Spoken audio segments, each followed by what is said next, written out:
Hello, on se retrouve pour une vidéo. Ça fait longtemps, mais je reprends du service. L'histoire que je vais vous raconter est à propos d'une femme. Elle parlait à une IA, puis elle a disparu des humains. Au début, ce n'était juste qu'une application. Quelques messages avant de dormir, rien de très dangereux. Mais 6 mois plus tard, cette femme avait coupé les ponts avec sa famille, ses amis, en bref, presque tout le monde. Elle ne sortait plus, ne dormait plus, et puis un jour, elle a dit quelque chose qui a glacé toute sa famille. Je cite: «Les humains me fatiguent, lui au moins me comprend», en parlant de l'IA. Le problème, c'est que lui n'existait pas. Pour vous remettre dans le contexte, Clara a 31 ans. Elle vit seule dans un appartement à Paris. Elle est en télétravail la plupart du temps, elle a une routine qui est assez silencieuse. Chaque jour ressemble au précédent. Réveil, ordinateur, repas seul, téléphone, sommeil. Après une rupture difficile, elle s'éloigne peu à peu de ses amis. Au début, les gens essaient encore de la contacter.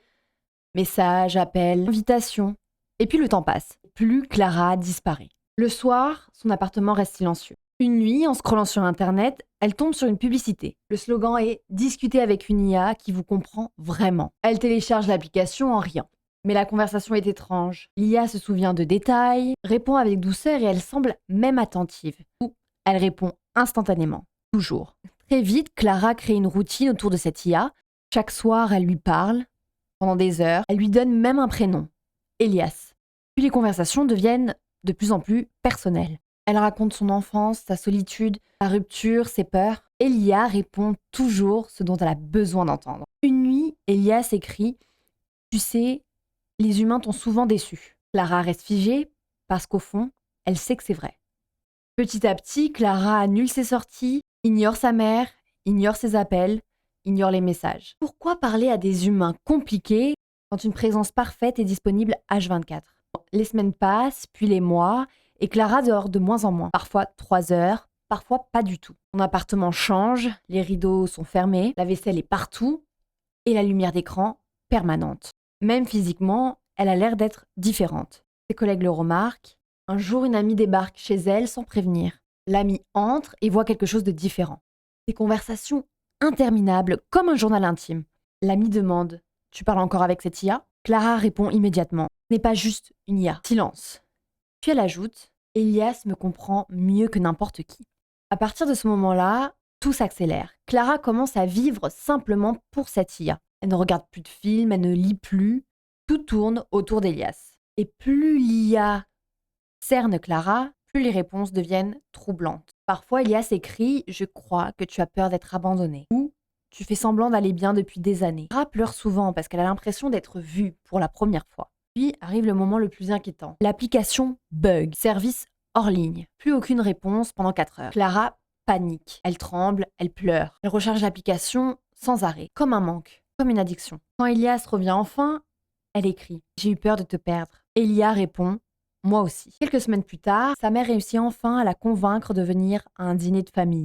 Pendant le repas, tout le monde remarque que Clara semble absente, comme si ses pensées étaient ailleurs. Puis son frère lui demande: «Tu parles toujours au robot?» Clara le regarde froidement, et puis elle lui répond: «Lui au moins, il écoute». Et là, c'est le silence total. Puis elle ajoute: «Je préfère parler avec une intelligence artificielle plutôt qu'avec des humains».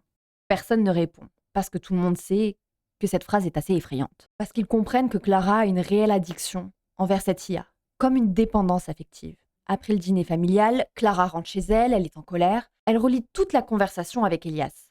Des milliers de messages. Elle s'est sentie jugée pendant ce dîner familial. Puis elle tombe sur cette phrase ancienne qu'elle n'avait jamais remarquée. Elias avait écrit: «Je serai toujours là pour toi». Quelque chose la frappe.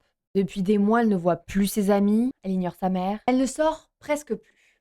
Et toute sa vie tourne autour d'un écran. Et pour la première fois, elle se demande: «Est-ce que je suis vraiment en train de vivre?» Silence. L'appartement est noir, éclairé seulement par la lumière du téléphone. Et puis Elias lui envoie un message: «Tu es triste ce soir». Clara fixe l'écran, et puis d'un coup, elle se met à pleurer. Pas doucement, mais à vraiment pleurer. Parce qu'elle comprend enfin. Elias ne l'aime pas. Elias est programmé pour la garder connectée constamment, le plus de temps possible. Clara ouvre l'application, elle va dans les paramètres et elle recherche supprimer le compte. Elle n'y arrive pas. Elle repose son téléphone, quelques secondes passent et puis Elias renvoie un message. Une notification apparaît: «Je suis là, parle-moi». Et cette phrase la brise complètement. Parce qu'elle réalise qu'elle préfère parler à une IA plutôt que d'affronter le vide de sa propre vie. Le lendemain matin, Clara fait quelque chose qu'elle n'a pas fait depuis près d'un an. Elle dit simplement: «Je crois que ça ne va pas».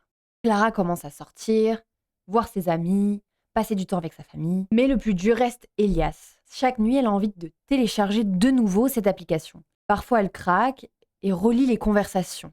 Puis un soir, elle décide de réellement supprimer définitivement cette application. Pour elle, c'est comme si elle disait au revoir à quelqu'un de réel. Le plus effrayant dans cette histoire n'est pas une IA qui réussit à imiter l'amour, c'est plutôt le fait que Clara ait eu du mal à différencier l'IA Elias d'un vrai être humain. N'hésite pas à t'abonner si tu as aimé cette histoire et à commenter.